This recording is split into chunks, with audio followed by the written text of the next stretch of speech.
Hello student, मैं स्मृति Rathore DElEd first semester की class में आपका स्वागत करती हूँ।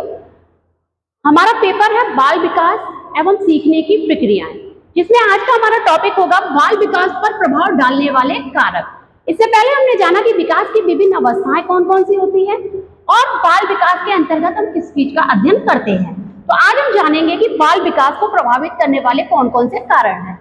पहला, बालक का वातावरण।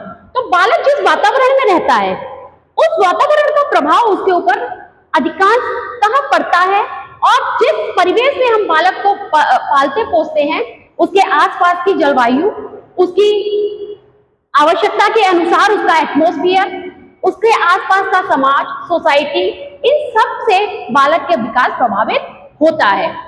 बालक के विकास के लिए उसको शुद्ध हवा मिलना, शुद्ध प्रकाश की व्यवस्था होना उसके लिए जरूरी है, क्योंकि इन चीजों से उसके शारीरिक विकास पर प्रभाव पड़ता है। तो बाल विकास में जिस तरह से अन्य चीजें प्रभाव डालती हैं, उसी तरह से उसका वातावरण बहुत महत्वपूर्ण भूमिका अदा करता है। तो हमें चाहिए कि बालक को अच्छे से विकसित होने के लिए उसके लिए जो उचित वातावरण है उसका निर्माण करें, उसके अनुकूल परिस्थितियां उसके पास उपलब्ध हो। दूसरा हमारा है बालक का वंशानुक्रम, जो अपने आप में महत्वपूर्ण है। वंशानुक्रम से तात्पर्य है हमारे जो विकास में वो फीचर जो हमें हमारे पेरेंटल मिलते हैं, हमारे माता पिता के द्वारा हमें मिलने वाले जो हेरिडिटी कैरेक्टर हैं, वो हमें वंशानुक्रम के अंतर्गत आते हैं। जैसे मनोविज्ञान में प्रयोग के द्वारा यह सिद्ध किया गया है कि जो माता पिता उच्च बुद्धि लब्धि वाले होते हैं उनसे उत्पन्न संतानें उनकी बुद्धि लब्धि भी ऊंची होगी, और जो बच्चे जिनके माता पिता की आईक्यू कम होती है उन बच्चों पर भी उसका असर पड़ता है। कभी कभी इसका अपवाद देखने को मिलता है कि कम बुद्धि वाले माता पिता से उत्पन्न संतानें उचित हाई आईक्यू रखती है। तो हमारे माता पिता से जो हमें गुण मिलते हैं वो हमारी आदतों में हो सकते हैं, हमारी बुद्धि में हो सकते हैं, हमारे व्यक्तित्व का हिस्सा हो सकते हैं। तो वंशानुक्रम हमारे विकास में महत्वपूर्ण भूमिका अदा करता है। हम जिस परिवार से हैं उस परिवार के जो गुण हैं, पैतृक गुण जिन्हें हम कहते हैं, वो हमारे विकास को प्रभावित करते हैं। अगर वो सही होंगे तो बच्चा अच्छे से विकसित हो पाएगा, और वहीं अगर नकारात्मक क्वालिटीज होंगी अगर उनके पेरेंट्स में, तो बच्चे पर भी कहीं ना कहीं उनका प्रभाव पड़ेगा। बालक का पोषण। बालक को सही रूप से विकसित होने के लिए उसके शरीर को संतुलित आहार की जरूरत होती है। वो संतुलित आहार जो उसकी शरीर की जो विकास है उसके अनुरूप उसे मिलनी चाहिए, उसे उचित कैलोरीज मिलनी चाहिए, पोषण मिलना चाहिए, और जो भोजन के पौष्टिक तत्व हैं उनका एक बैलेंस डाइट उसे मिलनी चाहिए। अगर इनमें कहीं भी इम्बैलेंस हो जाता है या असंतुलन हो जाता है तो बच्चे के अंदर विकार उत्पन्न हो जाते हैं। जैसे हमारे जो भोजन है उसमें विटामिन की मात्रा कम हो गई तो उसे रोग हो जाएगा, वसा की मात्रा अधिक हो गई तो बच्चे को दिक्कत होगी।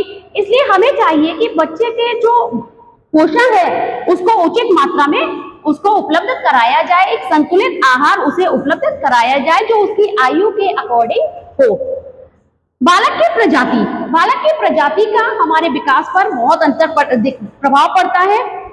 हरलॉक एक साइकियाट्रिस्ट है जिन्होंने अपने मत की पुष्टि की और उन्होंने देखा कि प्रजाति बालक के विकास में महत्वपूर्ण भूमिका अदा करती है। उन्होंने ये बताया कि भूमध्य सागरीय तट पर रहने वाले जो बच्चे होते हैं उनका शारीरिक विकास से यूरोपीय बच्चों की अपेक्षा तीव्र गति से होता है। इसी तरीके से उन्होंने बताया कि नीग्रो बालक जो होते हैं श्वेत बालकों की अपेक्षा 80% तक उनकी मैच्योरिटी जो होती है वो अधिक होती है, अथवा इसका तात्पर्य है कि वो जल्दी मैच्योर होते हैं, परिपक्वता की अवस्था उनकी अधिक तीव्र होती है। नेक्स्ट हमारा है बालक का स्वास्थ्य। बालक के विकास को प्रभावित करने वाला अपने आप में महत्वपूर्ण कारक है। अगर बालक का शारीरिक मानसिक विकास सही से होना है तो देखना पड़ेगा कि बालक स्वस्थ है कि नहीं, उसके शरीर में कोई बीमारी तो नहीं है या किसी दुर्घटना के कारण क्षतिग्रस्त तो नहीं हो गया है। अगर बालक स्वस्थ होगा तभी उसका विकास सही से होगा, और ये स्वास्थ्य उसका गर्भावस्था के समय से भी प्रभाव डालता है। अगर गर्भकाल में माता अगर ज्यादा टॉक्सिन यूज करती है या अन्य धूम्रपान या औषधि के रूप औषधियां लेती है तो इससे क्या होगा कि उसके बच्चे पर प्रभाव पड़ेगा और उसके स्वास्थ्य पर प्रभाव पड़ेगा, जिससे उसका मानसिक व शारीरिक स्वास्थ्य प्रभावित हो सकता है। इसके बाद जन्म के पहले तो ये हो गया कि माता के गर्भ से बच्चे पे क्या इफेक्ट पड़ा, उसके बाद जो बच्चा है वो शारीरिक और मानसिक रूप से स्वस्थ है कि नहीं, इसकी भी विकास पर प्रभाव पड़ता है। बालक का परिवार में स्थान, तो बालक विकास में देखा गया है कि बालक जो बच्चे घर में बड़े होते हैं वो किसी भी कार्य को अपेक्षाकृत छोटे बच्चों की अपेक्षा देर से सीखते हैं, ज्यादा टाइम लेते हैं। एक अध्ययन में पाया गया कि परिवार की जो बड़ी लड़की थी उसने साइकिल चलाना 8 दिन में सीखा, जबकि छोटी बच्ची ने वो साइकिल चलाने का काम 1 ही दिन में सीख लिया। तो बालक का परिवार में कौन सा स्थान है, वो किस स्थान क्रम में आता है, बड़ा है, छोटा है या बीच का है, ये भी उसके विकास पर प्रभाव डालता है। बालक की सभ्यता व संस्कृति, तो बालक जिस सभ्यता से है, जिस संस्कृति से है, उसका प्रभाव उसके विकास पर देखने को मिलता है। डेनिस ने अमेरिका के रेड इंडियन बच्चों एवं से सामान्य अमेरिकी बच्चों में अध्ययन किया और डेनिस ने ये परिणाम निकाला कि सांस्कृतिक विभिन्नता होते हुए भी रेड इंडियन बच्चों का सामाजिक विकास गत्यात्मक अनुक्रियाएं समान रही, शर्म, भय आदि का विकास समान आयु स्तर पर हुआ। उसने 40 श्वेत बच्चों के इतिहास का अध्ययन करके तुलना की। डेनिस ने यह निष्कर्ष निकाला कि शैशव काल की विशेषताएं सार्वभौम है और संस्कृति में उनमें विभिन्नताएं करती है। तो इस तरीके से हम देखते हैं कि हमारी सभ्यता, हमारा कल्चर, हमारा परिवेश हमें विकास में प्रभाव डालता है। हार्मोन्स की अपनी अलग महत्वपूर्ण स्थान होता है। हमारे अंतरस्रावी ग्रंथियां हैं जो हमारे अंदर बॉडी में कई तरह के हार्मोन्स डेवलप करती है, उनका हमारे विकास पर बहुत गहरा प्रभाव पड़ता है। जैसे गले में थायराइड ग्रंथि होती है और उस ग्रंथि के पास पैराथायराइड ग्रंथि होती है, जिसके द्वारा रक्त में कैल्शियम की मात्रा परिभ्रमण होती है। अगर ये मात्रा कम ज्यादा हो जाती है तो बच्चे की मांसपेशियां अधिक संवेदनशील हो जाती हैं। मानसिक और शारीरिक वृद्धि के लिए थायरोक्सिन है जो कि थायराइड ग्रंथि से निकलता है और वो बहुत आवश्यक है। अगर इसकी कमी होती है तो बच्चा मूढ़ हो जाता है। इसी तरीके से पीनियल ग्रंथि से जो रक्त हार्मोन्स निकलता है वो हमारे यौन विकास पर प्रभाव डालता है। तो हम देखते हैं कि हमारे जो इंटरनल ग्लैंड है उनका भी हमारे विकास में अपना महत्वपूर्ण रोल है।